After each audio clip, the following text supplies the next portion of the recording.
Ang Pilipinas ngayon. Narito na ang pinakamainit na mga balita na nakalap sa bawat sulok ng bansa. Ihahatid sa bawat Pilipino saan man kayo sa mundo.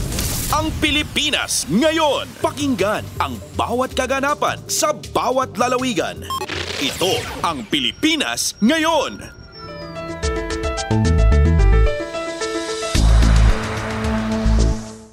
Magandang araw po sa ating mga tagapakinig. Welcome po ulit sa ating programang Ang Pilipinas Ngayon. Ito po ang inyong lingkod, Steph Vicente. Samahan niyo po ako sa kabuuan ng ating palatuntunan. Tulad ng dati, mapakikinggan po ang ulat ng ating mga kapatid na himpilan sa probinsya, ang ating mga segmentong balitang negosyo at kalakalan, balitang sports at balitang artista, maging ang ilan sa mga pangunahing balita mula dito sa ating bansa. Yan po sa kabuuan ng ating palatuntunan, Ang Pilipinas Ngayon. Mga kaganapan sa Kamaynilaan at mga kalapit na lalawigan dito sa Ang Pilipinas Ngayon.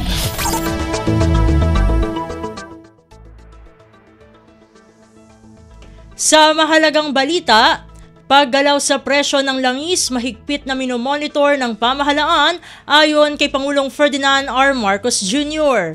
Government intervention sakaling tumaas sa benchmark ang halaga ng langis sa pandaigdigang pamilihan, tiniyak na ipatutupad. Ang detalye ng balita ihahatid sa atin ni Alvin Baltazar. Binigyan din ni Pangulong Ferdinand R. Marcos Jr. na mahigpit na binabantayan ng pamahalaan ang pabago-bagong presyo ng langis sa world market. Ayon sa Pangulo, naka-alerto ang pamahalaan sa anumang maaaring mangyari sa global market at nakahandang gumawa ng kaukulang hakbang para maprotektahan ang maaapektuhang sektor. Ito'y sakalit umabot na ang presyo ng langis sa benchmark na $80 per barrel. Agad niyang ipatutupad ng pamahalaan ng government intervention kabilang ang pagbibigay ng subsidiya sa mga apektadong sektor gaya ng driver at operator ng mga pampaserong sasakyan, mga magsasaka at mga mangingisda. Ang lahat ng ito, sabi ng Chief Executive, ay magdedepende sa global oil price. Mula sa Palasyo ng Malacanang para sa Bagong Pilipinas, Alvin Baltazar, Radyo Pilipinas, Radyo Publiko. Kumpleto, detalyadong balitaan, di papahuli sa mahahalagang kaganapan. Kamustahin ang inang bayan, ang Pilipinas ngayon. Samantala, mga ahensya ng pamahalaan tulong-tulong para maprotektahan ang pamilyang Pilipino sa epekto ng tensyon sa Iran at Israel. Balikan natin si Alvin Baltazar para sa balita. Mistulang whole-of-government approach na ang ginagawa ng pamahalaan para makabuo ng kailangang mga hakbang sa gitna ng posibleng epekto na idulot ng patuloy na iringan sa pagitan ng Israel at Iran. Sa Facebook post ni Pangulong Ferdinand R. Marcos Jr., kita sa larawan ng ginawa nitong pangunguna sa isinagawang pulong sa palasyo na kung saan agenda ng meeting ang tiyaking mapoprotektahan ng pamilyang Pilipino mula sa epekto ng tensyon sa dalawang nabanggit na bansa. Kabilang sa mga nakasama sa pulong ang mga taga-Department of Migrant Workers, Finance Department, Department of Energy, DepDev, DBM, DTI at Bangko Sentral ng Pilipinas. Ilan naman sa mga hakbang na napag-usapan para sa proteksyon ng mamamayan sa gitna ng gulo sa gawin ng gitnang silangan ay ang pagsisikap na mapanatiling abot kaya ang presyo ng bilihin at pamasahe at matiyak ang katatagan ng ekonomiya. Sa ambos interview naman kay Pangulong Marcos sa Kapas Tarlac ay sinabi nitong ang binabantayan nila ngayon ay ang price gouging o ang pagpapatong ng presyo sa mga produkto o serbisyo na hindi dapat, gayong hindi naman tumaasa niya ang presyo ng langis. Pakinggan natin si Pangulong Ferdinand R. Marcos Jr. Pinabantayan natin ngayon yung price gouging. Dahil ang dami ko nang nakita, nagtataas ng presyo, hindi naman tumaas ang presyo ng langis. So yun ang babantayan natin ngayon. Mula sa Palasyo ng Malacanang para sa Bagong Pilipinas, Alvin Baltazar, Radyo Pilipinas, Radyo Publiko. Pasada ng mga balita mula sa Pilipinas para sa mga Pilipino saan man sa mundo. Ang Pilipinas ngayon. Sa iba pang mga ulat, hindi tumitigil ang Department of Transportation o DOTR at Department of Agriculture o DA sa pagsasapinal ng mga iiral na panuntunan para sa pamahagi ng fuel subsidy sakaling kailanganin pa itong ibigay sa mga pinakamaapektuhan ng paggalaw ng presyo ng krudo sa gitna ng Iran-Israel conflict. Pahayag ito ni Land Transportation Franchising and Regulatory Board o LTFRB spokesperson Attorney Ariel Inton kahit pa nakapagtala ng pagbaba sa presyo ng produktong petrolyo sa pandaigdigang merkado. Sa bagong Pilipinas ngayon, sinabi ng opisyal na anuman ang maging galaw ng bentahan ng krudo sa mga susunod na araw o linggo, dapat ay handa pa rin ang pamahalaan. Dahil dito, isinasapinal na lamang nila ang listahan kung sino ang mga kwalipikadong makatatanggap ng fuel subsidy sa oras na ma-trigger na ang mga factor para sa pamahagi nito. Kabilang din sa pinaplansya ay ang paraan ng pamahagi, kailan ito ibibigay at magkano ang ipagkakaloob ng gobyerno. Kumpleto, detalyadong balitaan, di papahuli sa mahahalagang kaganapan. Kamustahin ang inang bayan, ang Pilipinas ngayon. Samantala, patuloy na suporta ng pamahalaan at pagsusulong sa interes ng mga Filipino seafarer, siniguro ni Pangulong Ferdinand R. Marcos Jr. Ang kabuang ulat ihahatid sa atin ni Raquel Bayan.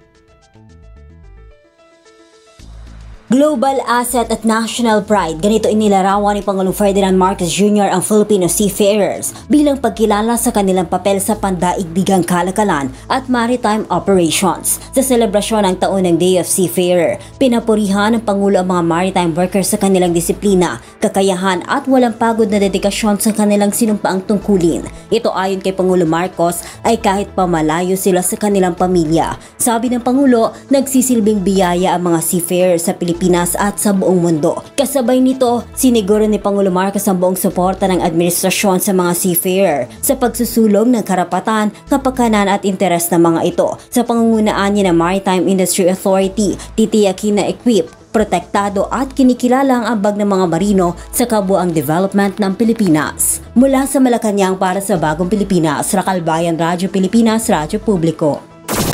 Kumpleto, detalyadong balitaan, di papahuli sa mahahalagang kaganapan. Kamustahin ang inang bayan, ang Pilipinas ngayon.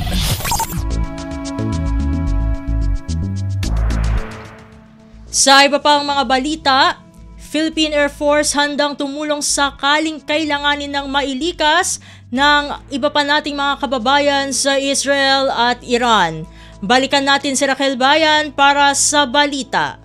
Nakaantabay lamang ang personal at air asset ng Philippine Air Force at handang ma-deploy anumang oras sakaling kailanganin para sa paglilikas ng mga Pilipino mula Israel at Iran. Sa Bagong Pilipinas ngayon, sinabi ni PAF spokesperson Consuelo Castillo na naka-standby ang kanilang C-130s at C-295 aircrafts sakaling mabigyan ng hudyat na tumulong sa kabuang pagkilos ng pamahalaan para sa mga Pilipino sa Middle East. Mayroon anyang kakayahan ng mga air asset na ito na mag-transport ng mga apektadong individual palabas ng conflict zones patungo sa mas ligtas na lugar, lalo't malaki ang kapasidad ng mga ito. Kaugnay nito, siniguro ng opisyal na sakaling matuloy ang deployment ng air assets ng PAF, nakahanda na rin ang kanilang medical team at ground personnel na mangunguna sa operasyong ito. Kailangan meron tayong mga naka-standby na mga medical teams, mga S7 teams para kung sakaling merong mga kailangan i-transport na merong mga medical issues, kayang-kaya po natin ma-ensure yung safety nila. At the same time, kailangan din po natin ng mga ground personnel for security ng ating aircraft, mga personnel natin also for ground handling, no? Kapag kailangan nilang mag-refuel sa mga areas. So, yun po, kasama po sila sa grupo na pinapadala natin kapag meron po mga evacuation overseas. Mula sa Malacanang para sa Bagong Pilipinas, Raquel Bayan, Radyo Pilipinas, Radyo Publiko. Kumpleto, detalyadong balitaan, di papahuli sa mahahalagang kaganapan. Kamustahin ang inang bayan, ang Pilipinas ngayon. Samantala, Department of Health o DOH magbibigay ng physical at mental assistance sa mga umuwing kababayan natin na naipit sa tensyon sa Middle East. Ang detalye ng balita ihahatid naman sa atin ni DK Zarate. Tutulungan ng Department of Health ang mga kababayan na umuwi sa Pilipinas na naipit sa tensyon sa Middle East. Ayon sa Department of Health, nakikipag-ugnayan na sila sa Department of Migrant Workers para dito. Alok ng DOH ang physical at mental assessment services. Posible rin na na-trauma at na-stress ang mga lumikas na Pilipino mula sa mga apektadong lugar. Matagumpay na napauwi ng pamahalaan ng 31 mga Pilipino mula Israel, Jordan, Palestine at Qatar. Sila ay makakatanggap ng 150,000 pesos mula sa DMW at OWA habang handa rin silang magbigay ng transportation allowance para sa mga uuwi sa probinsya. Mula sa lungsod ng Maynila para sa Bagong Pilipinas, DK Zarate, Radyo Pilipinas, Radyo Publiko. Pasada ng mga balita mula sa Pilipinas para sa mga Pilipino saan man sa mundo. Ang Pilipinas Ngayon. Sa iba pang mga balita, mekanismo ng United Nations o UN dapat magamit sa Iran-Israel conflict. Ito ay ayon kay Senate President Cheese Escudero. Ang detalye ng balita ihahatid sa atin ni Nympha Asuncion. Umaasa si Senate President Cheese Escudero na magagamit ang mekanismo ng United Nations o UN kaugnay ng umiinit na tensyon sa Middle East. Ginawa ng Senate leader ang pahayag sa gitna ng kaguluhan sa pagitan ng Iran at Israel at ang pakikisali na ng Estados Unidos sa usapin. Ayon kay Escudero, dapat magamit ang mekanismo ng UN para manumbalik ang pag-uusap sa pagitan ng magkabilang panig at maging ganap na ang tigil-putukan o ceasefire. Nakikiisa rin si Escudero sa pananalangin na hindi na lumaganap pa ang kaguluhang ito. Ito lalo na anya lahat ng nangyaring digmaang pandaigdig ay nagsimula lang sa labanan sa pagitan ng 2 o 3 bansa. Narito ang bahagi ng pahayag ni SP Escudero. Kasi masigit na kagustuhan at panalangin dapat natin, huwag na lumaganap pa ito. Dahil lahat nangyaring digmaang pandaigdig nagsimula sa labanan sa pagitan ng 2 o 3 bansa lamang. So sana hindi na ito lumawig pa at sana magamit ang mekanismo ng United Nations para manumbalik ang pag-uusap sa pagitan ng magkabilang panig at magkaroon na ng tigil-putukan sa pagitan ng Israel at ng Iran. Mula Senado para sa Bagong Pilipinas, Nympha Asuncion, Radyo Pilipinas, Radyo Publiko. Kumpleto, detalyadong balitaan, di papahuli sa mahahalagang kaganapan. Kamustahin ang inang bayan, ang Pilipinas Ngayon. Sa iba pang mga ulat, Department of Migrant Workers o DMW nagbabala sa publiko kaugnay sa mga nagpapanggap na empleyado ng ahensya na nangingigil ng pera at nag-aalok ng pekeng trabaho. Ang kabuang ulat ihahatid sa atin ni Dayan Layar. Naglabas ng babala ang Department of Migrant Workers o DMW laban sa mga individual na nagpapanggap na empleyado ng kanilang ahensya upang mangigil ng pera at mag-alok ng pekeng trabaho. Ayon sa DMW, hindi konektado sa kanilang tanggapan ang 2 individual na sina Eduardo Sevilla na nagpapanggap na administrator at lawyer ng ahensya at Charm Antoinette Gallego na nagpapanggap na field worker at lawyer ng DMW na sangkot sa panloloko at walang pahintulot na magsagawa ng overseas employment services. Pinaalalahanan din ng DMW ang publiko na hindi ito nanghihingi ng pera o nagbibigay ng serbisyo gaya ng pautang sa pamamagitan ng mga unofficial channel. Hinikayat nila ang publiko na beripikahin muna ang anumang impormasyon sa pamamagitan ng mga official social media account ng ahensya. Pinayohan din ng DMW ang mga overseas Filipino worker at kanilang pamilya na huwag basta-basta magbibigay ng personal at banking information sa mga kahina-hinalang individual lalo na kung may alok na too good to be true gaya ng easy money o loan na kailangan ng advance fees. Mula sa Mandaluyong City para sa Bagong Pilipinas, Dayan Layar, Radyo Pilipinas, Radyo Publiko. Pasada ng mga balita mula sa Pilipinas para sa mga Pilipino saan man sa mundo. Ang Pilipinas Ngayon. Samantala, kondisyon ni dating Congressman Arnie Teves bumubuti na ayon sa kanyang abogado. Ang detalye ng balita ihahatid sa atin ni DK Zarate.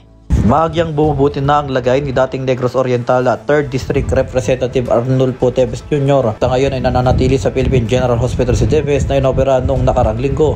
Ayon sa abogado nito na si Atty. Ferdinand Topacio, nakakakain na si Teves ng soft foods. Sa kabila niyan, hindi pa rin aniyan nawawala ang nararamdaman sa akin ni Teves kaya patuloy itong binabantayan at sumisa ilalim pa rin sa gamutan. Inaasahan namang magtutuloy-tuloy na pagaling ng dating kongresista. Samantala, sinabi ni Topacio na humiling na rin sila sa korte na ipagpaliban muna ang nakatakdang hearing nito. Naharap ang dating kongresista sa patong-patong na kaso matapos iturong utak sa pagpaslang kay dating Governor Roel Digamo at ilang pang individual noong 2023. Mula sa lungsod ng Maynila para sa Bagong Pilipinas, DK Sarate, Radyo Pilipinas, Radyo Publiko. Kumpleto, detalyadong balitaan, di papahuli sa mahahalagang kaganapan. Kamustahin ang inang bayan, ang Pilipinas ngayon. Sa iba pang mga ulat, pahayag ni Vice President Sara Duterte na kumikiling sa China, hayag ang pagtataksil sa mga Pilipino ayon sa International Maritime Think Tank.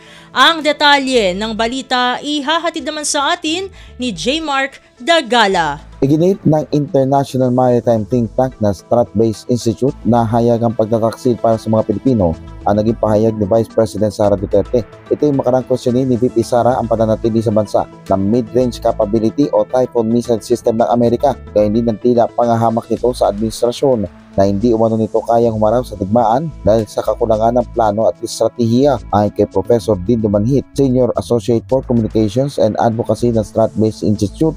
Bilang pangalawa sa pinakamataas na leader ng bansa, dapat interes sa mga Pilipino ang inuuna ni VP Sara. Ngayon, higit kailanman, dapat anyan tumindig ang mga leader ng bansa para sa soberanya, karapatan at integridad ng mga teritoryo nito. Patunay na lamang dito ani Manhit ang walang haba sa pagdapastangan ng China sa soberanya ng Pilipinas. Partikular na riyan ang pinakauling pagigipit ng China Coast Guard sa research vessel ng BFAR sa Bao de Masinloc kamakailan. Para sa Bagong Pilipinas, J. Mark Tagala, Radyo Pilipinas, Radyo Publiko.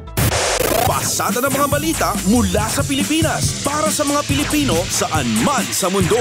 Ang Pilipinas ngayon. Samantala, Senate President Cheese Escudero nanindigang may jurisdiksyon pa rin ang impeachment court sa kaso laban kay Vice President Sara Duterte. Ang kabuang ulat ihahatid sa atin ni Nympha Asuncion. Giniit ni Senate President at Impeachment Court Presiding Officer Cheese Escudero na may jurisdiction pa rin ang impeachment court sa kaso laban kay Vice President Sara Duterte. Ito ang paninindigan ni Escudero sa nakasaad sa pleadings ni Vice President Sara Duterte na wala na anyang jurisdiksyon ang impeachment court sa impeachment complaint laban sa kanya dahil niremand o ibinalik ito sa Kamara. Binigyang diin ni Escudero na nakalagay sa ipinasa nilang motion na niremand ang articles of impeachment sa Kamara nang hindi dinidismiss o tineterminate ang kaso. Isinumitan na ng House Prosecution Panel ang sertipikasyon na alinsunod sa prosesong itinatakda ng konstitusyon ang paghahain nila ng impeachment complaint. Pero kahit pa natanggap na ito ng impeachment court, nilinaw ni Escudero na wala pang magiging aksyon ang korte hanggang July 28 dahil may isa pang order na kailangang sundin ang House Prosecution Panel. Ito ang pagtitiyak mula sa 20th Congress House na interesado pa rin silang ituloy ang kaso. Kailangan rin muna anyang kompletuhin muli ang mga prosecutor mula sa 20th Congress. Matapos nito ay saka pa lang mai-schedule ang trial date. Mula Senado, para sa Bagong Pilipinas, Nympha Asuncion, Radyo Pilipinas, Radyo Publiko. Kumpleto, detalyadong balitaan, di papahuli sa mahahalagang kaganapan. Kamustahin ang inang bayan, ang Pilipinas ngayon. Sa iba pang mga balita, mga batang nasa pangangalaga ng Department of Social Welfare and Development o DSWD bibigyan ng digital skills training. Ang detalye ng balita ihahatid sa atin ni Mary Ann Bastasa. Dagdag na oportunidad ang bubuksan para sa mga batang nasa pangangalaga ng Department of Social Welfare and Development sa pakipagtulungan sa IBM Philippines. Kasunod dito ng paglagdas sa kasunduan ni DSWD Secretary Rex Gatchalian at IBM Philippine President Eileen Hudan Jiao para mabigyan ng libreng digital skills training ang mga piling kabataan sa mga residential care facilities ng Kagawaran. Target na simulan ang proyekto sa Marillac Hills National Training School for Girls na tinawag na Skills Build System. Kabilang sa ituturo sa mga online short courses ang ilang technical skills gaya ng AI at cybersecurity related topics. Ayon naman kay DSWD Secretary Rex Gatchalian, layo ng programa na hubugin ng kumpiyansa at kakayahan ng mga kabataan lalo na mga nasa hustong gulang na at kailangan magsimulang mamuhay ng mag-isa. Alinsunod na rin anya ito sa hangarin ni Pangulong Ferdinand R. Marcos Jr. na magbigay pag-asa sa vulnerable sector. Mula sa DSWD para sa Bagong Pilipinas, Mary Ann Bastasa, Radyo Pilipinas, Radyo Publiko. Pasada ng mga balita mula sa Pilipinas para sa mga Pilipino saan man sa mundo. Ang Pilipinas ngayon. Samantala, senior citizens pinag-iingat sa mga fake news tungkol sa pamahagi ng social pension. Ang kabuang ulat ihahatid naman sa atin ni Kathleen Forbes. Pinapaalalahanan ni Senior Citizen Party List Representative Rodolfo Ordanes sa mga senior citizen na mag-ingat sa mga maling impormasyong kumakalat tungkol sa social pension. Giit niya hindi totoo na lahat ng senior citizen ay makakatanggap na ng 1,000 pesos na buwan ng pensyon mula National Commission on Senior Citizens. Anya wala pang aprobadong 1,000 pesos monthly universal pension para sa lahat ng senior citizen. Sa kasalukuyan, tanging mga indigent senior citizens pa lamang ang kwalipikado sa Social Pension for Indigent Senior Citizen Program. Hindi rin anya totoo na kapag nagparehistro online ay agad makakatanggap ng pensyon. Ang pagpaparehistro anya sa NCSC ay unang hakbang pa lang sa pag-verify kung kwalipikado sa tulong at hindi garantiya na agad makakatanggap ng social pension. Apela naman niya na huwag na magpakalat ng unverified na impormasyon na maaaring magdulot ng kalituhan at maling pag-asa sa mga nakatatanda. Para sa Bagong Pilipinas, Kathleen Forbes, Radyo Pilipinas, Radyo Publiko. Pasada ng mga balita mula sa Pilipinas para sa mga Pilipino saan man sa mundo. Ang Pilipinas ngayon. Sa iba pang mga balita, Finance Chief ipinag-utos ang pagsasapinal ng kasunduan ng Hong Kong at Pilipinas laban sa smuggling. Ang detalye ng balita ihahatid sa atin ni Melanie Valdos Reyes. Inatasan ni Finance Secretary Ralph Recto ang agarang pagbuo ng kasunduan sa pagitan ng Pilipinas at Hong Kong na layong paghusayin ang palitan ng kalakal. Pinasalamatan din ni Recto ang gobyerno ng Hong Kong sa pakikipagtulungan nito upang matiyak na ang parehong Customs Administration ay sabay sa paggawa ng kanilang tungkulin ng epektibo. Anya tungkulin ng dalawang bansa na tiyakin na ang pumapasok at lumalabas sa borders ay lehitimo, ligtas at legal. Ang draft bilateral agreement ay bunga ng masusing pag-uusap sa pagitan ng Bureau of Customs at kanilang counterpart sa Hong Kong bilang tugon sa lumalalang banta sa seguridad ng supply chain. Kabilang sa mga pangunahing probisyon ng kasunduan ang pagbabahagi ng impormasyon at intelihensya para sa wastong pagpapatupad ng customs law. Para sa Bagong Pilipinas, Melanie Valdos Reyes, Radyo Pilipinas, Radyo Publiko. Kumpleto, detalyadong balitaan, di papahuli sa mahahalagang kaganapan. Kamustahin ang inang bayan, ang Pilipinas ngayon. Samantala, Project Stigma isinusulong sa kahalagahan ng mental health ng mga Pilipino. Ang kabuang ulat ihahatid sa atin ni Mary Rose Rosero ng Radyo Magazine. Patuloy na isinusulong ng ilang grupo sa bansa ang kahalagahang usaping mental health ng mga Pilipino. Sa kabila ng mga batas para sa mental health ng mga Pilipino tulad na lamang ng Republic Act No. 11036 o ang Mental Health Act, limitado pa rin ang kaalaman at mga serbisyo pagdating dito. Isang maaaring dahilan ay ang takot na nadarama sa paghingi ng tulong at paghuhusgang nagaganap sa lipunan. Sa pagkakatatag ng Project Stigma, layo ng The Platform News Philippines na magkaroon ng accessible at makataong balita para sa mga Pilipino pagdating sa mental health. Narito ang paahayag ni Ms. Maria Sofia Mina, ang Marketing and Operations Manager ng The Platform News Philippines. Yes. Hello. Magandang araw sa inyo lahat. Actually, I just want to share that mental health is real. But the saddest part po kasi, hanggang ngayon, maraming ang Pilipino ang naghihirap, takot humingi ng tulong dahil baka husgahan. They have also the fear of being misunderstood. That's why Project Stigma here is here. This is a movement to raise awareness, provide support, and end the shame surrounding mental. Mula sa Radyo Magazine para sa Bagong Pilipinas, ito si Mary Rose Rosero, Radyo Pilipinas, Radyo Publiko. Pasada ng mga balita mula sa Pilipinas para sa mga Pilipino saan man sa mundo. Ang Pilipinas Ngayon. At iyan ang mga mainit na kaganapan para sa araw na ito. Samantala, ating antabayanan ng mga ulat mula sa ating mga kapatid na himpilan sa probinsya para sa regional news sa pagbabalik ng Ang Pilipinas Ngayon makalipas ang ilang paalala. This is a public service announcement. Discipline is the key. Umiwas sa aksidente sa daan.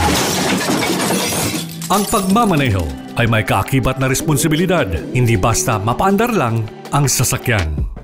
Kilatisin ang sarili, ang kahandaan sa manibela, siguruhing inyong konsentrasyon ay hindi magagambala. Importante rin na ating laging isipin, init ng ulo ay huwag pairalin, bagkus kaligtasan ng lahat ang siyang dapat unahin. Isang mahalagang paalala mula sa Presidential Broadcast Service at Radyo Pilipinas, Radyo Publiko, 738. This is a public service announcement. Public service announcement from PBS, Presidential Broadcast Service at Radyo Pilipinas, Radyo Publiko, 738. Nilagdaan na at ipinaliwanag ni Pangulong Ferdinand R. Marcos Jr. ang Implementing Rules and Regulations ng Expanded Tertiary Education Equivalency and Accreditation Program o ETIAP Act. With the signing of the IRR of the Expanded Tertiary Education Equivalency and Accreditation Program or ETIAP Act, we reaffirm a crucial principle. Experience is just as valuable as a formal education. Sa ilalim ng ETIAP Act, maaari po nilang gamitin ang kanilang mga karanasan upang makamit ang kanilang diploma. This law gives our fellows who were not able to finish college a second chance. Binigyan din ng Pangulo na naniniwala siyang kaya ng mga Pilipino na maging matagumpay anuman ang kanilang kalagayan sa buhay. Huwag kayong umintong mangarap. Ang tunay na sukatan ng dunong ay ang kakayahan ninyong harapin ang mga pagsubok upang matupad ang inyong mga pangarap. Naniniwala po akong patunay kayo na walang limitasyon ang kayang abutin ng bawat Pilipino. Para sa iba pang mga balita at impormasyon, manatiling nakatuto. Tapat sa pag-uulat. Radyo Pilipinas, Radyo Publiko, 738. Balita mula sa lalawigan sa bawat rehiyon ng ating bayan. Dito sa Ang Pilipinas Ngayon. Nagbabalik na po ang ating programang Ang Pilipinas Ngayon at narito na ang bugso ng ating mga regional news. Dumako muna tayo sa rehiyon ng Luzon. Volume ng mga huling isda sa rehiyon 1 nag-iiba sa bawat quarter ng taon. 31% na pagbaba sa rami ng huling isda na itala sa Ilocos Norte.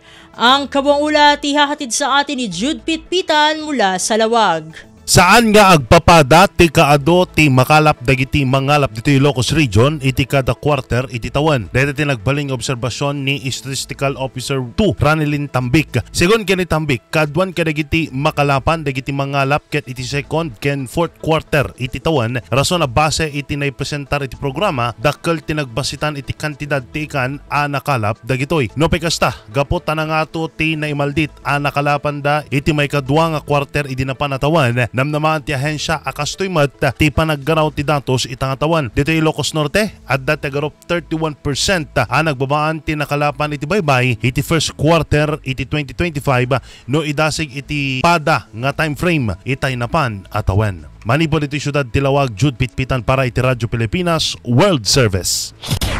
Balita mula sa lalawigan sa bawat rehiyon ng ating bayan. Dito sa Ang Pilipinas Ngayon. Inyong napakinggan ang ulat ni Jude Pitpitan mula sa Lawag.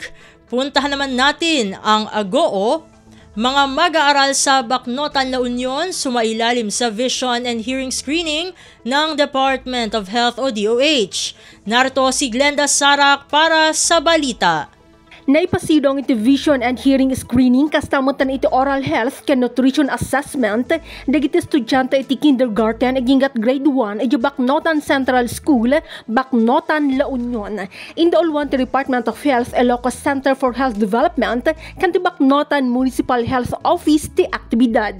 Daytoy katkas paragtigna iti pamilya ni DOH Secretary Teodoro Herbosa adagos a maduktalan ken maagasan dagiti sa gubanit iti panagkita panagdengeg ngipan ken nutrisyon dagiti ubing iti elementarya. Tarigag iti programa maitandudo ti kinasalunat kadagiti ubing babaan iti nasapa nga intervention iti salunat da. Impakita met the Bacnotan Mayor Divine Fontanilla ken Vice Mayor Francis Fontanilla ti suportada iti programa para iti pagsayaatan dagiti learners. Manipod aggool La Union, Glenda Bakungan, Sarak para iti Radyo Pilipinas World Service. Balita mula sa lalawigan sa bawat rehiyon ng ating bayan. Dito sa Ang Pilipinas Ngayon. Inyong napakinggan ang ulat ni Glenda Sarak mula sa Agoo. Dakoy naman natin ang rehiyon ng Kabisayaan. 2.8 libong benepisyaryo ng Social Pension for Indigent Senior Citizens Program sa lungsod ng Borongan tumatanggap ng tig-6,000 piso. Ang detalye ng balita ihahatid sa atin ni Soka Beria mula sa Borongan.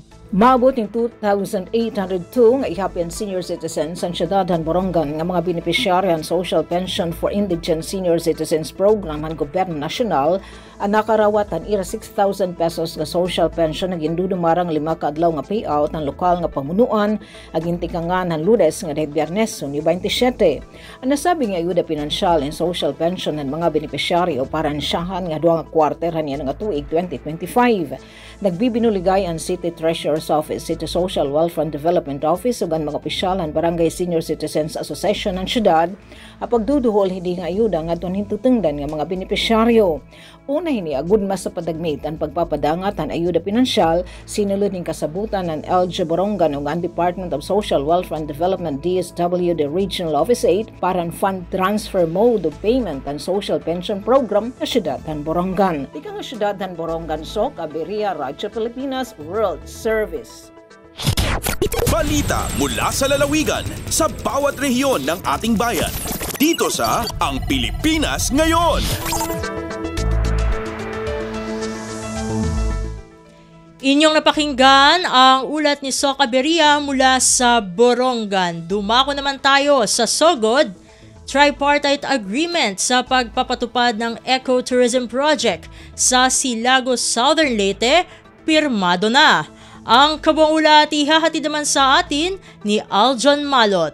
Nisulod sa Tripartite Agreement ang Department of Tourism kun DOT, Tourism Infrastructure and Enterprise Zone Authority kun Tiaza ug lokal nga panggamhanan sa Silagos, Southern Leyte. Kinikabahin sa niusang pagpatuman sa Silagos Ridge to Reef Eco Experience Project nga lakip sa napiling mga mananaog sa Tourism Champions Challenge kun TCC sa DOT. Gipirmahan ang Memorandum of Agreement kun MOA nila DOT Secretary Cristina Garcia Frasco, Tiaza Assistant Chief Operating Officer Gregory Olier og Silago Municipal Mayor Limel Honor sa Municipal Gymnasium dili pa lamang dugay. Gisaksihan ang seremonya sa pagpirma nila Southern Leyte Governor Damian Mercado, Manolo Servo, kinsang nirepresentar kang Southern Leyte 2nd District Representative Christopher Sonyap o DOT 8 Regional Director Karina Rosa Tiupez. Ilawom sa mong kasabutan, ang DOT gilaumang muhatag og strategic guidance sa National Tourism Direction. Ang Tiaza mao'y mupundog magsiguro sa infrastructure component, samtang ang lokal nga panggamhanan ang manguna sa local implementation, permitting ug long-term management. Ang ayang maseran nga gamiton sa pagpatukod sa mong state-of-the-art Eco Heritage Museum nga mamahimong bagong puloy-anan sa 55-foot sperm whale skeleton, ang 15 million pesos nga insentibo nga nadawat sa Silago human nahimong third placer sa TCC. Gikan sa Sogod, Southern Leyte, Aljon Malot para sa Radyo Pilipinas World Service. Balita mula sa lalawigan sa bawat rehiyon ng ating bayan. Dito sa Ang Pilipinas Ngayon. Inyong napakinggan ang ulat ni Aljon Malot mula sa Sogod.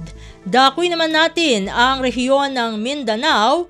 Night market team nagpatupad ng clearing operation sa Cogon Market ng Cagayan de Oro City. Ang detalye ng balita ihahatid sa atin ni Ryan Carbon mula sa Cagayan de Oro. Ubay-ubay sa mga nisupak sa traffic rolls o mga ambulant sidewalk vendors ang naisyuhan og citation tickets o nakuhaan sa ilang paninda atol sa gipahigayon nga clearing operation sa mga sakop sa Night Market Management Committee. Mga drivers nga nag-illegal parking o mga sidewalk vendors nga namaligya sa wala gitugot nga lugar o naka-obstruct sa dalan o sa dagan sa trapiko ang nasapon sa Roads and Sidewalk Clearing Unit sa Roads and Traffic Administration kon RTA. Laki usab sa gidakop o gi-impound ang pipila ka mga tricycle o motorsiklo nga walay rehistro. Kanunay naghangyo si Mayor Rolando Oy sa mga ambulant o sidewalk vendors nga dili mamaligya sa mga lugar nga wala gitugot ilabi na diha sa dalan JR Borja o Captain Vicente Roa. Uman sila gibalhin o gihatagan og pwesto aron makapadayon sa ilang panginabuhi. Apan daghan sa mga vendors ang nagmagahi sa hangyo ni Mayor Oy, hinungdan nga hugtano nining giaghat ang mga personahe sa Night Market Team, RTA o City Economic Enterprises and Business Development Administration nga hingusgan nga wala na'y mamaligya sa gitumbok nga mga dalan. Gikan sa Cagayan de Oro, Ryan Carbon para sa Radyo Pilipinas World Service. Balita mula sa lalawigan sa bawat rehiyon ng ating bayan. Dito sa Ang Pilipinas Ngayon. Inyong napakinggan ang ulat ni Ryan Carbon mula sa Cagayan de Oro. Puntahan naman natin ang Zamboanga. Lungsod ng Zamboanga nakiisa sa pagdiriwang ng National Arbor Day. Libo-libong mga punla ng puno itinanim. Narto si Shirley Espino para sa balita.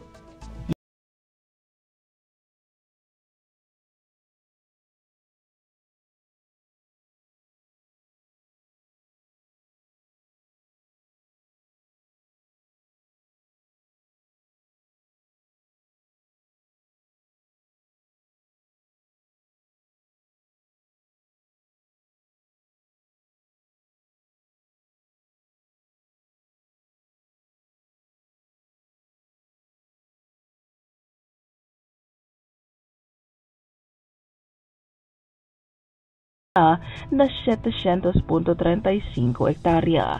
Ese esfuerzo sa dalamira el dedikasyon sa syudad para man-promote con ang sustainable environmental practices por medio de la actividad que ta conduci cada año. Desde na RP Zamboanga, yo si Shirley Espino para na Radyo Pilipinas World Service. Balita mula sa lalawigan sa bawat rehiyon ng ating bayan. Dito sa Ang Pilipinas Ngayon. Inyong napakinggan ang ulat ni Shirley Espino mula sa Zamboanga. Dumako naman tayo sa Butuan, pinakaunang state-of-the-art Provincial Research Development and Innovation Office sa rehiyon, matagumpay na inagurahan sa Agusan del Sur. Ang detalye ng balita ihahatid sa atin ni Dayanara Hake.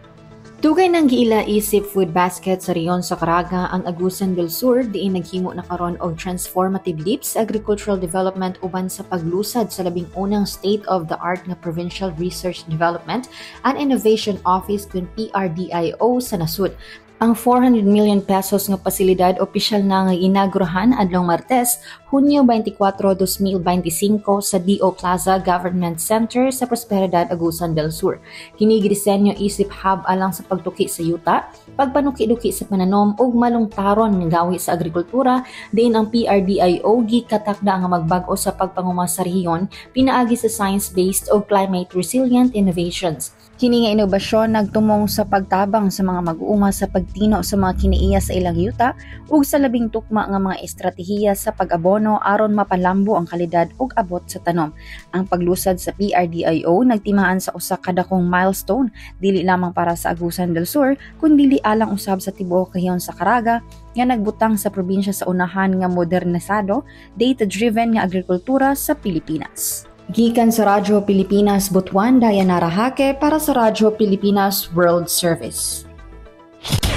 Balita mula sa lalawigan sa bawat rehiyon ng ating bayan. Dito sa Ang Pilipinas Ngayon.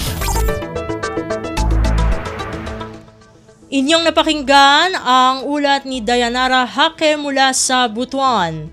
Puntahan naman natin ang Iligan City kabilang sa mga nabigyan ng Patient Transport Vehicle mula sa Philippine Charity Sweepstakes Office o PCSO. Ang kabuang ulat ihahatid sa atin ni Sheriff Timhar Habib Majid. Usa ang Iligan City sa mga lokal nga kagamhanan nga gihatagan og Patient Transport Vehicle o PTV gikan sa Philippine Charity Sweepstakes Office o PCSO isip kabahin sa Medical Transport Vehicle Donation Program sa administrasyon ni Presidente Ferdinand R. Marcos Jr. Opisyal na usab kini gi-turn over ug gitahas sa Iligan City Disaster Risk Reduction and Management Office ang paggamit sa maong sakyanan. Kabahin kini sa tumong sa gobyerno nga masiguro nga ang matag lokalidad adunay access sa serbisyo medikal ug paspas nga medical nga transportasyon. Apil kini sa kapin 90 ka PTVs nga personal nga gipang apod-apod sa presidente ngadto sa mga lungsod sa Northern Mindanao ug Bangsamoro Autonomous Region in Muslim Mindanao niadtong Abril. Matud sa presidente, ang pag-apod-apod sa mga PTV nagpamatuod sa dedikasyon sa administrasyon sa makatao ug inklusibong serbisyo, isip suporta sa mga frontliner nga bagong Pilipino nga adunay disiplina, kahanas ug gugma sa nasud. Sa pagkakaron kapin sa 600 ka PTVs na ang naapod-apod sa tibok nasud sukad Hunyo 2022. Target sa gobyerno ang pag-apod-apod og kapin sa 1,500 ka PTVs sa dili pa matapos ang tuig aron masakop ang tanang lungsod sa tibok nasud, usa ka makasaysayanong lakang sa pagpasiugda sa inklusibong serbisyo medikal. Gikan sa Radyo Pilipinas Iligan, kini Sheriff Timhar, alang sa Radyo Pilipinas World Service. Balita mula sa lalawigan sa bawat rehiyon ng ating bayan. Dito sa Ang Pilipinas Ngayon. Inyong napakinggan ang ulat ni Sheriff Timhar Habib Majid mula sa Iligan. Dito na nagtatapos ang ating regional news. Dadako na tayo sa ating mga segmento. Sa pagbabalik ng Ang Pilipinas Ngayon, mapapakinggan na natin ang segmentong Balitang Negosyo at Kalakalan na ihahatid sa atin ng ating kasamang si Bea Gaza de Guzman makalipas ang ilang paalala. Mas pinadali na ang government transactions sa tulong ng eGovPH Super App. Pwedeng-pwede mo nang magawa ang lahat ng ito. I-download ang eGov app sa iyong smartphone o tablet mula sa App Store o Google Play Store. Pagkatapos, ilagay ang iyong mobile number at i-authenticate gamit ang one-time PIN o OTP para marehistro ang iyong account. Saka ilagay ang iyong mga pangunahing impormasyon at kumpletuhin ang facial recognition technology para sa verifikasyon ng iyong pagkakakilanlan. Para sa mas mabilis at mas maayos na serbisyong panggobyerno, gamitin na ang eGovPH Super App.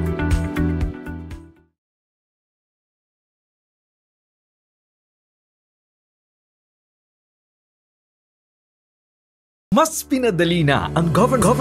We wish you all the best this new school year. Have fun, pero syempre, stay focused sa studies. At sama-sama tayo sa Bayang Bumabasa. Isang mensahe mula sa Presidential Broadcast Service at Radyo Pilipinas.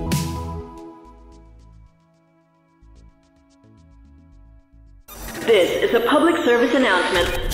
Maging handa sa oras ng sakuna. Para sa iyo at sa iyong pamilya, laging siguruhin. Go Bag ay nakahanda at naglalaman ng mga sumusunod. Ilang pirasong damit, ready-to-eat na pagkain at inuming aabot ng 3 araw. Personal na gamit para sa inyong hygiene. First aid kit kabilang ang alcohol, bandages, gamot sa lagnat, ubo at sipon, pati na rin ang inyong vitamins at maintenance medicines. Maglagay ng pito, flashlight, lighter o posporo. Huwag kalimutan ang mga charger o power bank. At higit sa lahat, isama ang mga importanteng gamit gaya ng inyong mga legal na dokumento, IDs, ATM o passbook, insurance at iba pa. This is a public service announcement. Public service announcement from PBS, Presidential Broadcast Service, and Radyo Pilipinas. Lagay ng ekonomiya, kalakalan, negosyo at iba pa. Atin ang alamin dito sa Ang Pilipinas Ngayon.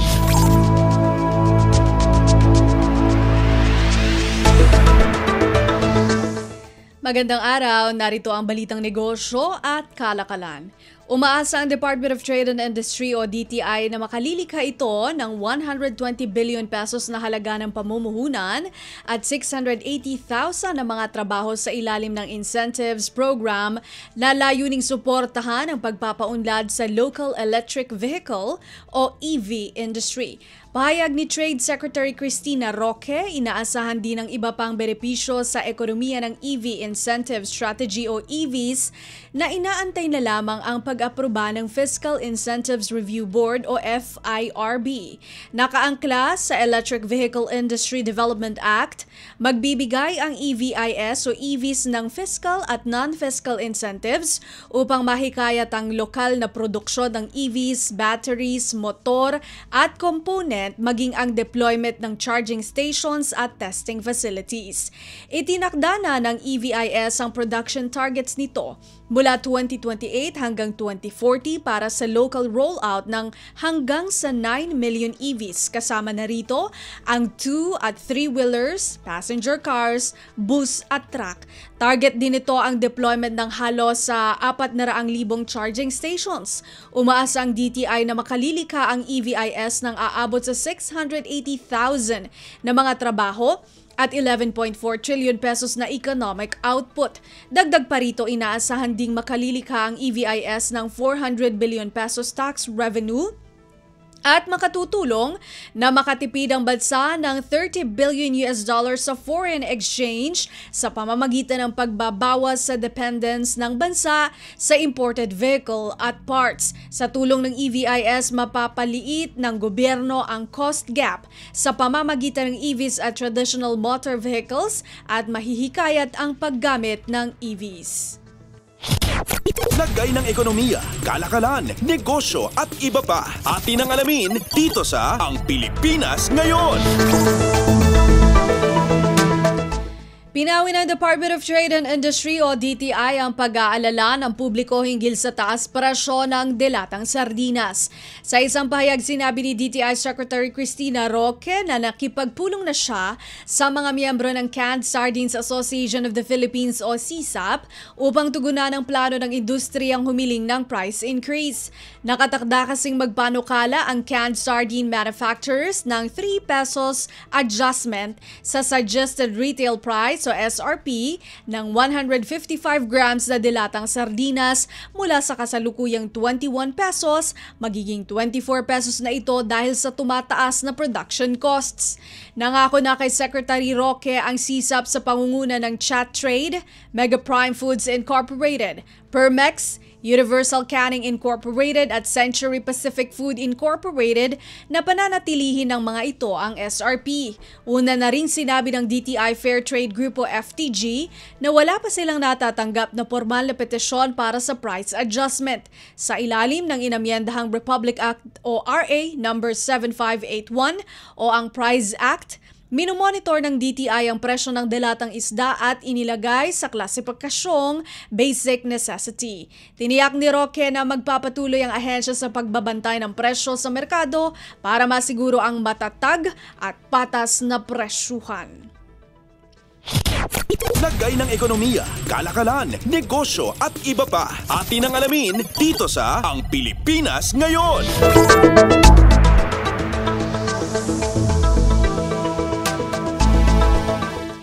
Nanawagan ng Federation of Filipino-Chinese Chambers of Commerce and Industry Incorporated o FFCCCII sa pamahalaan na gawing prioridad ang kapayapaan at kaayusan kasunod ng pahayag ng isang opisyal ng Department of Interior and Local Government o DILG na nagsasabing unsafe o hindi ligtas ang Pilipinas. Sa Hotel Sales and Marketing Association o HSMA Summit, nabanggit ni DILG Secretary John Vic Remulla na ayaw ng mga turistang pumunta sa Pilipinas dahil pakiramdam nila hindi sila ligtas dito.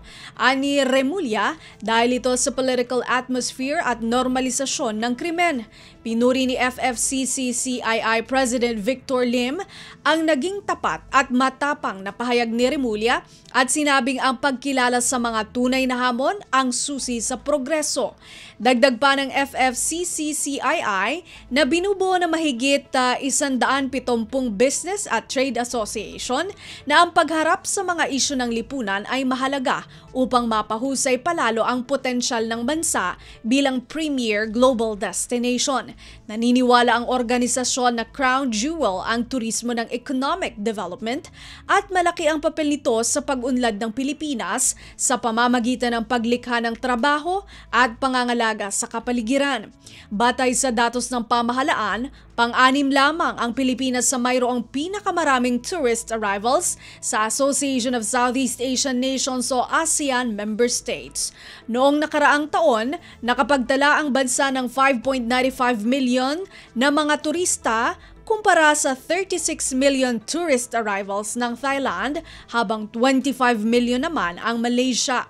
Upang makahikayat ng mas maraming turista, suportado ng business group ang panawagan ni Remulla para sa mas malawak at mas mahigpit na kampanya sa seguridad, partikular sa mga tourist hotspot. Lagay ng ekonomiya, kalakalan, negosyo at iba pa. Atin ang alamin dito sa Ang Pilipinas Ngayon.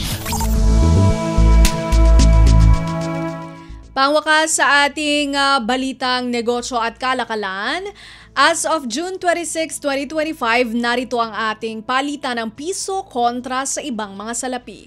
Ang United States dollar ay nasa 56 pesos 72 centavos. Ang Japan yen nasa 39 centavos.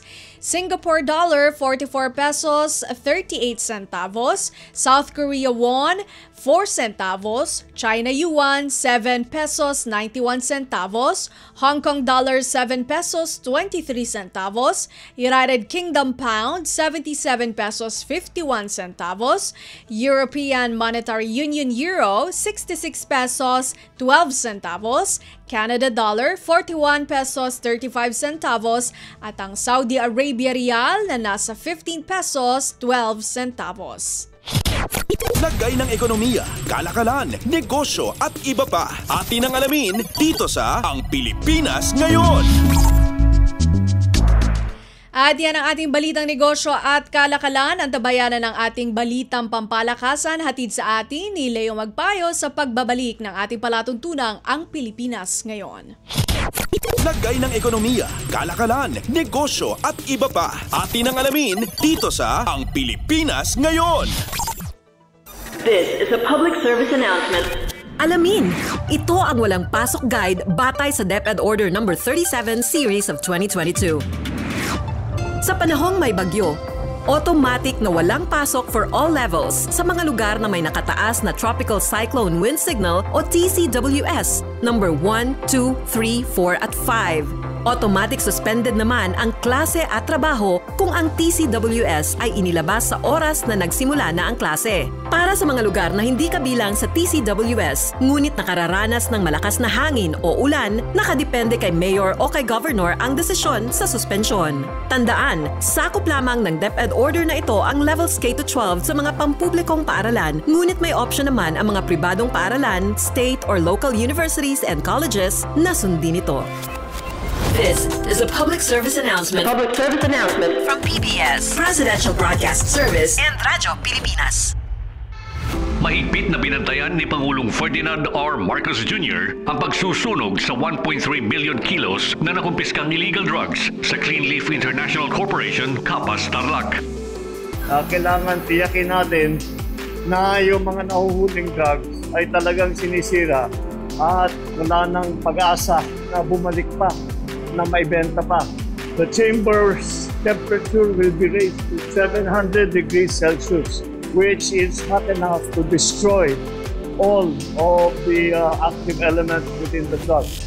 Ikinatuwa ng Pangulo ang pagkakataong masaksihan ng lahat ang prosesong isinasagawa ng PDEA para matiyak na hindi na magagamit ang mga nasabing droga. I'm glad that the press is here para makita ninyo kung ano ba talaga ang sistema. I'm also happy that I was able to get the opportunity na makapunta rito para makita ko rin ang buong sistema from the capture all the way until it's destruction. Para sa iba pang mga balita at impormasyon, manatiling nakatuto. Tapat sa pag-uulat. Radyo Pilipinas, Radyo Publiko, 738. This is a public service announcement. Maging handa sa oras ng sakuna. Para sa iyo at sa iyong pamilya, laging siguruhin, Go Bag ay nakahanda at naglalaman ng mga sumusunod. Ilang pirasong damit, ready-to-eat na pagkain at inuming aabot ng 3 araw.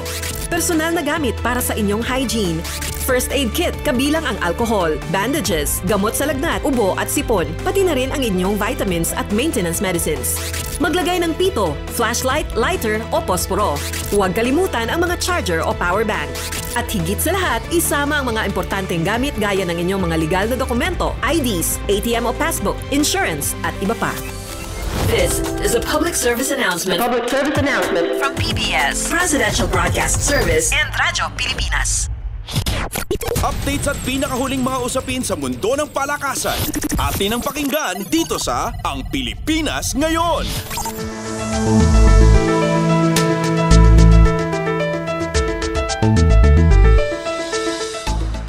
At nagbabalik po ang ating programang Ang Pilipinas Ngayon. Samantala, narito naman po ang sports balita.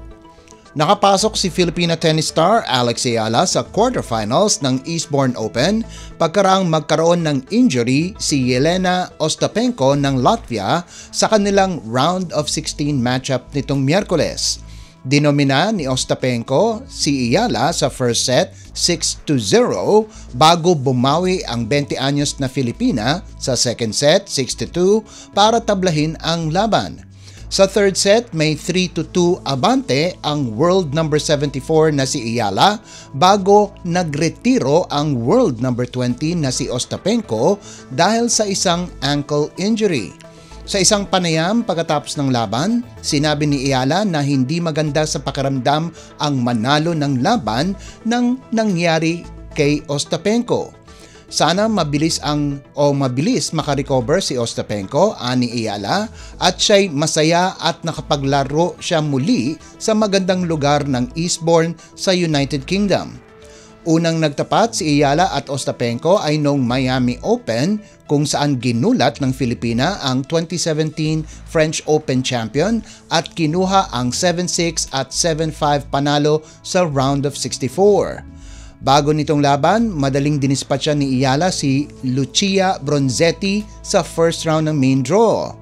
Susunod na mga kalaban ni Ayala sa quarterfinals ay si world number 46 Diana Yastremska ng Ukraine. Updates at pinakahuling mga usapin sa mundo ng palakasan. Atin ang pakinggan dito sa Ang Pilipinas Ngayon.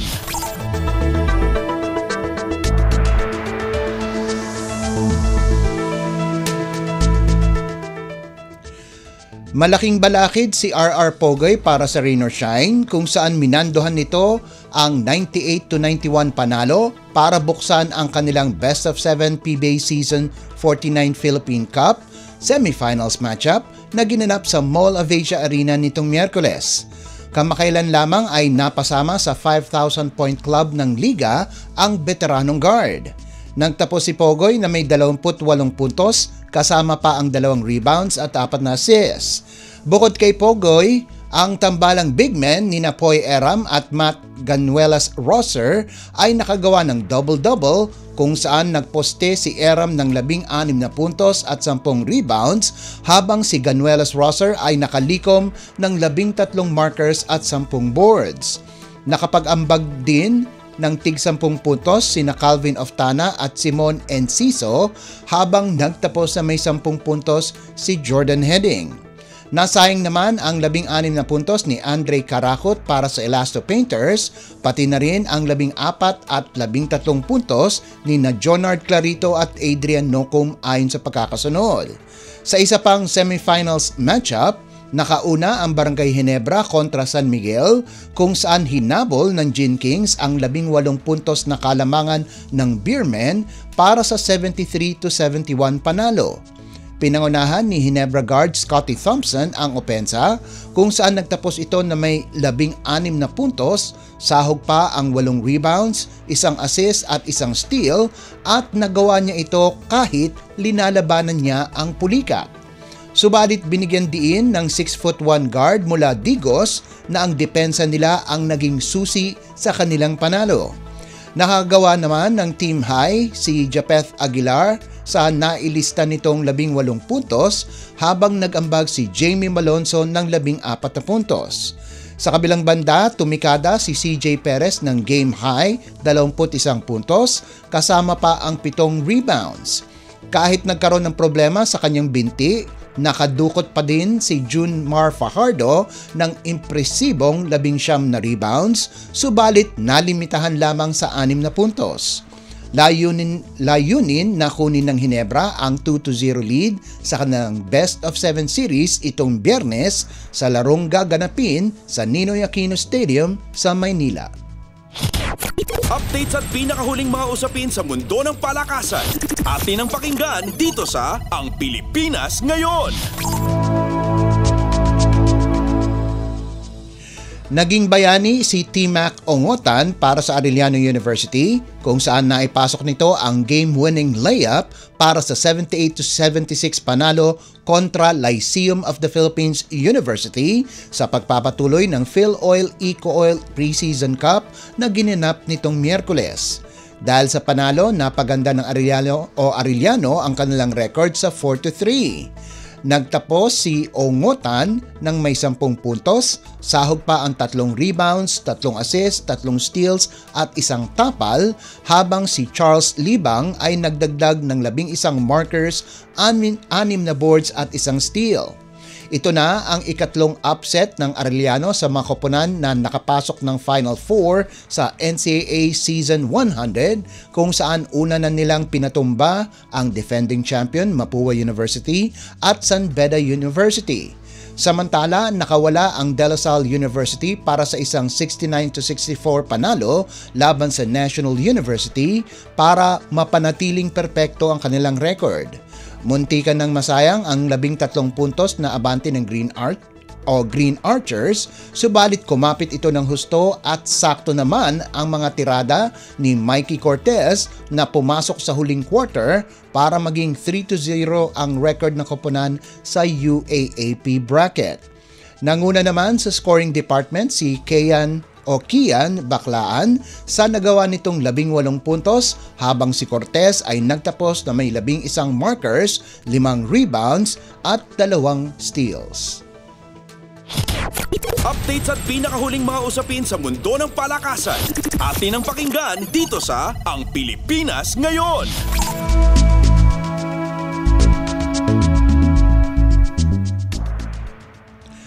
Nakatakdang magbalik muli si Vanessa De Jesus sa Gilas, Pilipinas para sa kanilang paparating na mga torneo itong mga darating na buwan.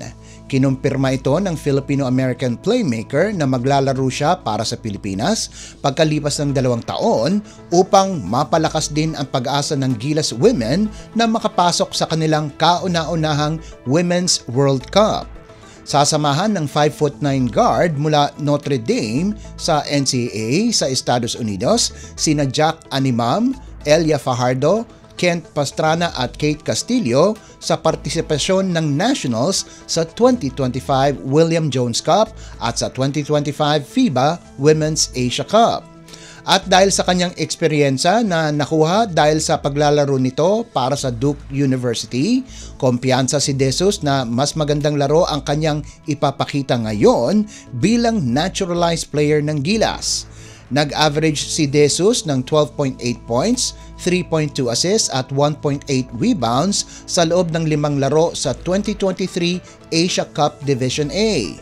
Bukod sa kanyang hangarin na tulungan ng Gilas, ninanamnam ni De Jesus ang kanyang pagkakataon na muling isuot ang uniforme ng Pilipinas. Updates at pinakahuling mga usapin sa mundo ng palakasan. Atin ang pakinggan dito sa Ang Pilipinas Ngayon.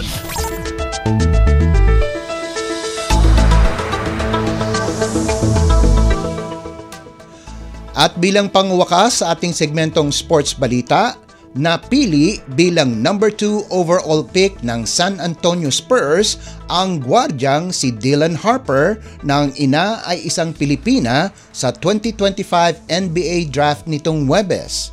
Naging ika-4 na player ang 19 anyos na si Harper na may dugong Pilipino na na-draft sa pinakamalaking liga ng basketball pagkaraan nina Raymond Townsend, Gilas standout Jordan Clarkson at ang high-flying guard na si Jalen Green. Ang player mula Rutgers ay anak ni Maria Harper, dating University of New Orleans basketball player na ipinanganak at lumaki sa Bataan bago siya nag-migrate sa Amerika noong siya ay 7 taong gulang pa lamang. Samantala, ang ama ni Dylan ay si Ron Harper, isang 5-time NBA champion. Nagpahiwatig ng kasiyahan ang 6'6" na si Harper sa pagsali nito sa Spurs kung saan makakasama niya ang mga talented young players kabilang sina Victor Wembanyama, De'Aaron Fox at Stephon Castle. Nag-average ang rookie guard ng 19.4 points, 4.6 rebounds at 4 na assists kada laro noong freshman season niya para sa Rutgers sa NCAA Division I ng Estados Unidos. Updates at pinakahuling mga usapin sa mundo ng palakasan. Atin ang pakinggan dito sa Ang Pilipinas Ngayon.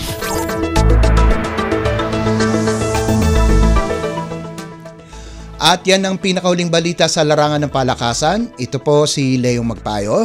Samantala, antabayanan nyo naman po ang ating segmentong Balitang Artista na ihahatid sa inyo ni Mama JT sa pagbabalik po ng ating programang Ang Pilipinas Ngayon, pakalipas lang po ng ilang paalala. Updates at pinakahuling mga usapin sa mundo ng palakasan. Atin ang pakinggan dito sa Ang Pilipinas Ngayon. This is a public service announcement. VOG. Ito ay isang uri ng air pollution na galing sa pulkan. Ito ay nagtataglay ng sulfur dioxide na kapag nalanghap ay maaaring magdulot ng pag-ubo, hirap sa paghinga, pangangati ng lalamunan, paninikip ng dibdib at iritasyon sa mata. Mapanganib ito para sa mga taong may hika, sakit sa baga, sakit sa puso, matatanda, buntis at mga bata. Anong mga dapat gawin kapag may VOG? Iwasan ang outdoor activities. Kung kinakailangan lumabas ng bahay, magsuot ng N95 face mask. Kung may iritasyon sa mata, dahan-dahang banlawan ang mata gamit ang malinis na tubig. Dalasan ang pag-inom ng tubig kung sakaling makaranas ng paninikip ng dibdib o hirap sa paghinga. At kung patuloy na mahirapan sa paghinga, dalhin ang pasyente sa paggamutan. Maging alerto at ingatan ang sarili mula sa panganib na hatid ng VOG. This is a public service announcement. From PBS, Presidential Broadcast Service and Radyo Pilipinas.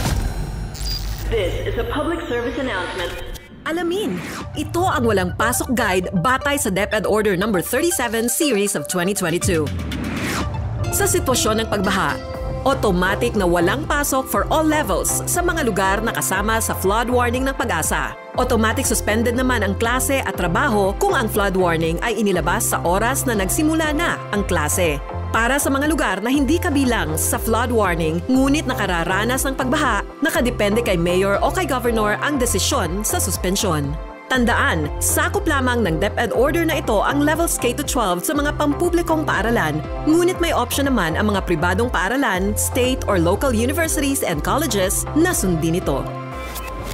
This is a public service announcement. From PBS, Presidential Broadcast Service and Radyo Pilipinas. Ang latest, ang hottest sa showbiz and entertainment. Heto na sa Ang Pilipinas Ngayon.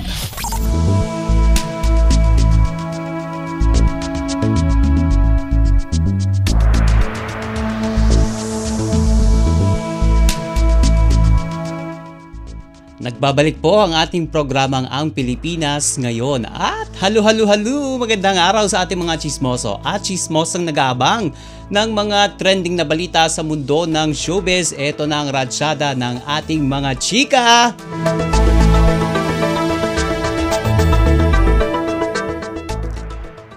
Nakaka-excite ang bagong pelikula ng ABS-CBN Studios at Star Cinema na pagbibidahan ni Piolo Pascual, Bel Mariano, Juan Carlos, Joshua Garcia at Maricel Soriano mula sa blockbuster director na si Cathy Garcia Sampana.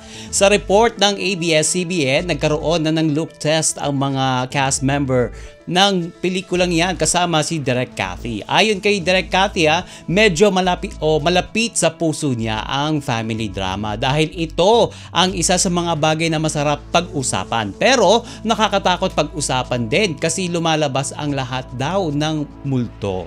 Ayon pa sa blockbuster director, quote and unquote, this movie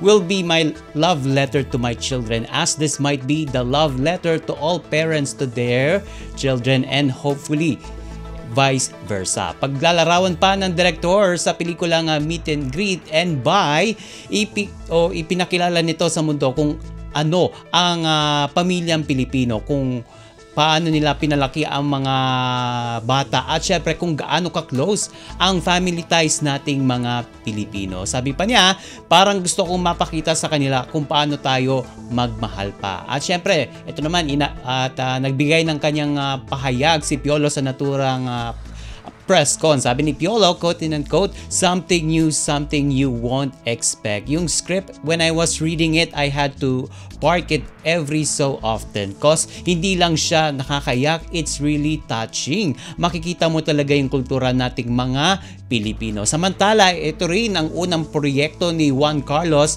sa Star Cinema. Sabi niya, quote and unquote, yung chemistry that we all have, not just the cast, but everyone here. I feel like it's gonna be fun. It's not gonna feel like work. Sabi, ito pa, dagdag pa ng co-star nila na si Bel Mariano, quote and unquote, I've never worked with any of them and it's such a breath of fresh air for me. May kaba, of course, but I'm excited for this project. I've read the script and yun nga, it will take you home. At bago ang kanyang upcoming family drama film, ay una na ring nakagawa si Direk Cathy ng mga pelikulang 7 Sundays at ang 3 Words to Forever.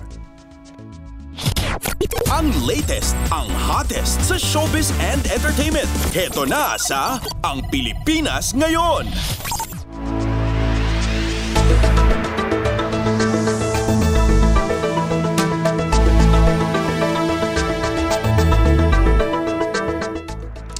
Maluwang inamin ng kapuso actress na si Ashley Ortega na hanggang ngayon ay hindi pa rin niya nakakausap ng personal ang kanyang ina.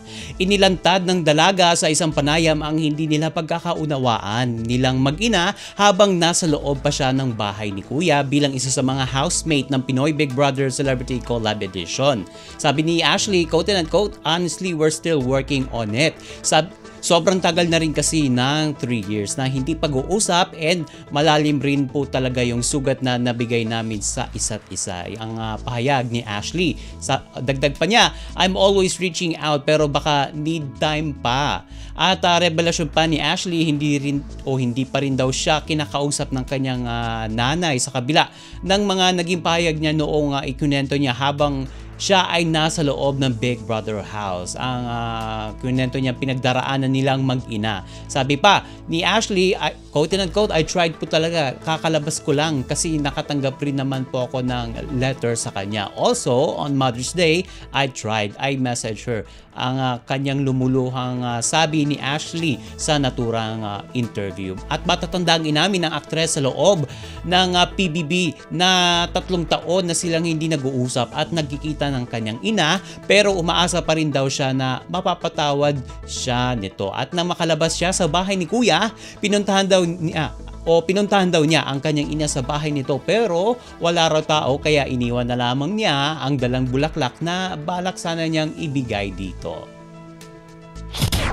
Ang latest, ang hottest sa showbiz and entertainment. Heto na sa Ang Pilipinas Ngayon.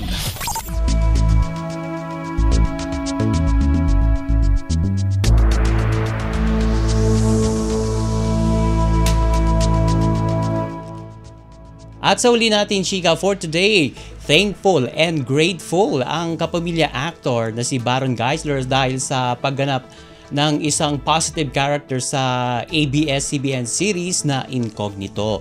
Makikita sa Facebook account ni Baron ang then and now photo niya. Sa kaliwa ay ang napakasamang karakter niya bilang bungo sa FPJ's Ang Probinsyano at sa kanan naman ay ang kanyang role as Doc Miguel sa Incognito. Anya, sa caption, quote-unquote, you know, I've always loved acting no matter the role. Back in the day, I was known for playing the darker, more intense, and sometimes downright crazy characters. And while that was a lot of fun and a challenge, I think I've entered a new chapter. Sabi pa ng aktor. At sabi pa niya, maybe it's where I am in life, maybe it's just the universe aligning, but for now, I'm embracing it. Samantala, sa ngayon ay ine-enjoy ni Baron ang kanyang role bilang Agent Miguel Tecson sa naturang serye na pinagbibidahan din ni na Richard Gutierrez, Ian Veneracion at Daniel Padilla. Ang latest, ang hottest sa showbiz and entertainment. Heto na sa Ang Pilipinas Ngayon.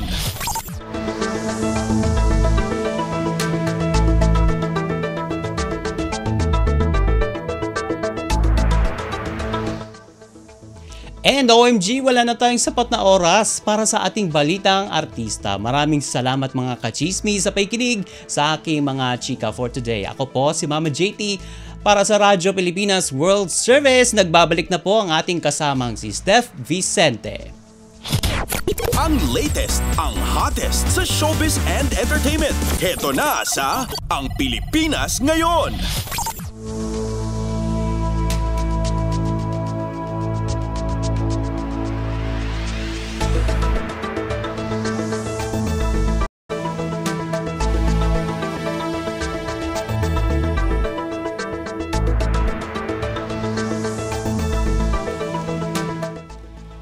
At yan po ang naging kabuuan ng ating programa para sa araw na ito. Samantala, magpapasalamat muna tayo sa ating mga nakasama sa studio na sina Milo Jonella, Susan Aison, Hiro Lucero at Anthony Pimentel.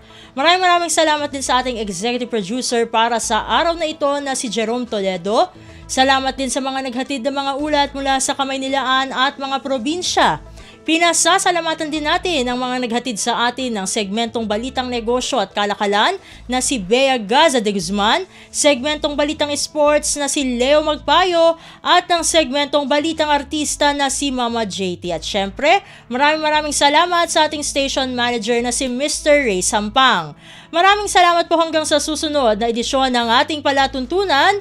Huwag kalimutang mag-like, mag-follow at mag-subscribe na sa mga social media account o page ng Radyo Pilipinas World Service upang maging laging updated sa mga mahahalagang balita. Ito pong muli ang inyong lingkod, Steph Vicente. Mabuhay po tayong mga Pilipino. At yan ang Pilipinas Ngayon. Muling samahan si Ben Blones sa parehong oras at alamin ang pinakahuling mga kaganapan at balita saan man kayo naroon. Ang Pilipinas Ngayon!